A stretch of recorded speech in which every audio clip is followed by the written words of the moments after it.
Hello, ഞാൻ ഇന്നൊരു പോളൻ്റെ recipe ആയിട്ടാണ് വന്നത്. ഇറാനി പോള പോലത്തെ ഒരു പോള. ഇറാനി പോളല്ല, അതുപോലുള്ള ഒരു പോള.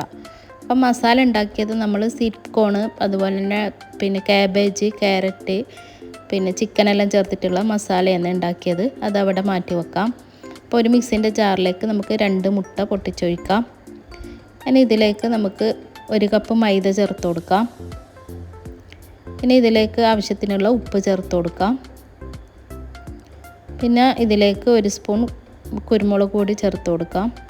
പിന്നെ 1 കപ്പ് പാലും കൂടി ചേർത്തിട്ട് ഇത് നന്നായിട്ടൊന്ന് അടിച്ചെടുത്ത് വരാം. അപ്പോൾ ഇത് നന്നായിട്ടൊന്ന് അടച്ചെടുത്തിട്ടുണ്ട്. ഇനി ഇതെങ്ങനെ ഉണ്ടാക്കേണ്ടതെന്ന് നോക്കാം.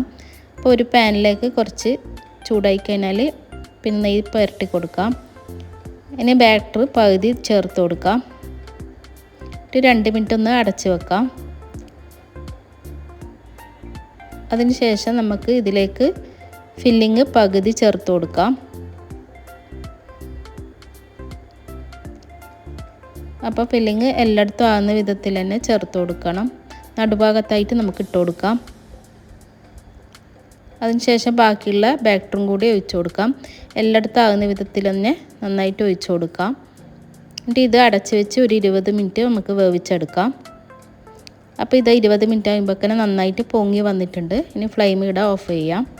എന്നിട്ട് ചൂടാറിക്കഴിഞ്ഞാൽ നമുക്കൊരു പ്ലേറ്റിലേക്ക് ഇത് ഇട്ട് കൊടുക്കാം, തിരിച്ചിട്ട് കൊടുക്കാം. ഇത് കട്ട് ചെയ്തിട്ടെടുക്കാം. നല്ല അടിപൊളി ടേസ്റ്റുള്ള പോളയാണ്. അപ്പം എപ്പോൾ ഒരുപോലുള്ള പോള ഉണ്ടാക്കട്ടെ, ഇങ്ങനെയുള്ള വെറൈറ്റി പോള ഉണ്ടാക്കിയാൽ ഇഫ്താറിന് നല്ല അടിപൊളി ടേസ്റ്റ് ആയിരിക്കും. വീഡിയോ ഇഷ്ടപ്പെട്ടാൽ ലൈക്ക് ചെയ്യാനും ഷെയർ ചെയ്യാനും മറക്കരുത്.